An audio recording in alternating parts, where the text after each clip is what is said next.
Ayan, batch na si Boy Puyat. Ano na ginawa mo dyan, Toy? Tapos kinabit yung isa pang CDI. Ayan. So, ay, may black pala. iuwi ni po Toy para ma-road test ulit. Ayan. So, ito yung ano, Honda Bravo ni Sir Jerome.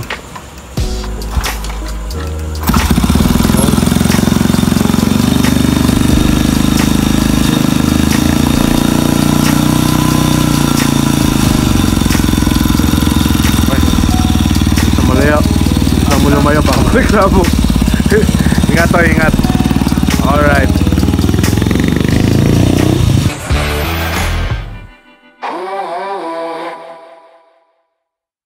Ayun, nandito nga pala si Andrew.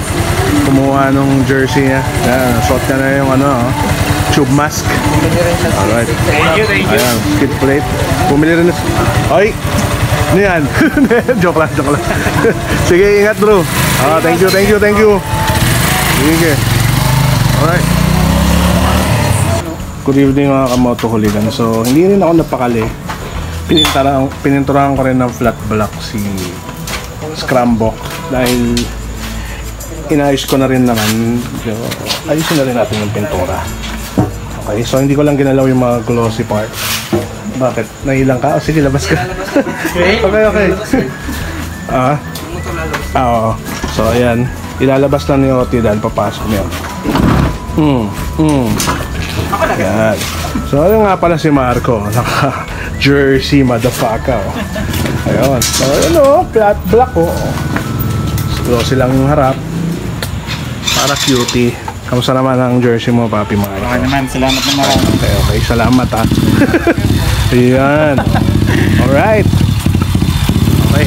Pinasok na ni Potoy yung si Honda Bravo. Tinest-ride niya sa labas. So, kamusta naman Potoy? Napupot sa dulo. Paano napupot? Nabiblauks. Nabibilaukan. Okay. So, ito si Scrambok. So, mamaya pakita ko sa inyo yung mga gagawin natin dyan. Alright. Papalitan din natin yung seat cover. Para yun, ayan o, binilang ko ng pamalit. Hindi na ako magpapalit ng classic para ang awkward naman kasi. Alright. Okay, so good evening mga kamoto hooligans. Ito na yung pinalitan namin na itinakar ni Potoy na seat cover. So ayan, maganda na ulit ang upuan ni Scrambok. Tapos pininturahan ko siya ng matte black. So para yung mga gas is mawala. Yan. So ayan, pretty decent. At kahit pa paano makadagdag ng aesthetic. Yan, flat black. So yun lang ang gusto ko. Sobrang gandang gamitin ng flat black dahil mabilis siya mag-blend. So syempre ang iniwan nating glossy is yung harapan. Yan. So ito yung mga pahabol na update natin, upgrade kay Scrambok. Sana nagustuhan nyo. Ayan, so simple-simple na lang yung upuan. Hindi nag-decide na ako na hindi siya gawing classic para syempre pasok pa rin sa era kasi medyo awkward nga naman. Huwag nating ipilit na maging classic siya dahil modern scooter siya eh. Maliban na lang siguro kung gagawin ko siyang Rucos setup. Yan, pwede na ako magpalit. Pero for now, okay na ako sa ganitong itsura ni Bok. Satisfied ako. At yan, yung simplicity. Baliin man lang yung mga racing kamote setup. Ayan.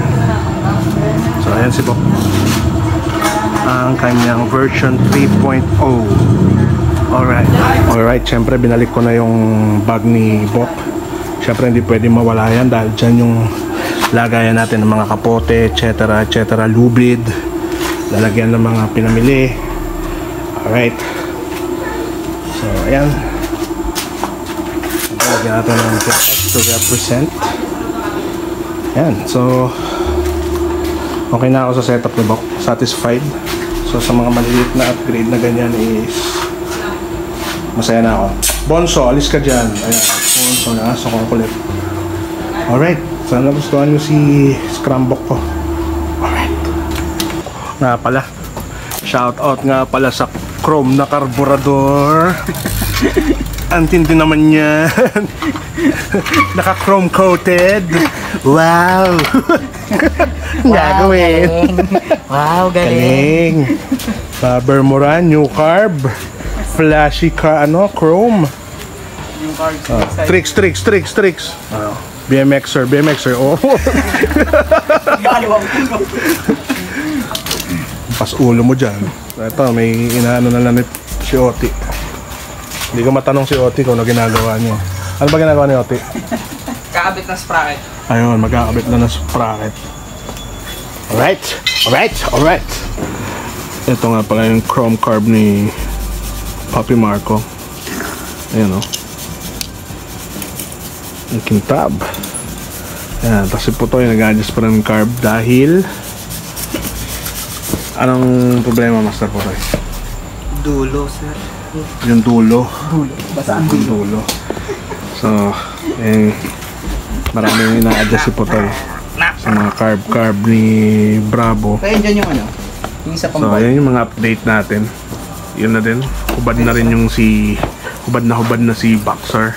Ayan, tapos kami na masilya yung tangke ni MK ulit para kaming tab ni Kuya Mek. Ayan. Ay ka muna. Teka muna. Hello po. Ayan. Hello po. So, si Kuya Mek ay tito ng girlfriend ni Putoy. Ayan, may ginagawa lang din sila dito kasi sa pintuan itong sasakyan. So, gusto lang magpatay ng oras ni Kuya Mek kaya tinira niya rin yun. Ayan.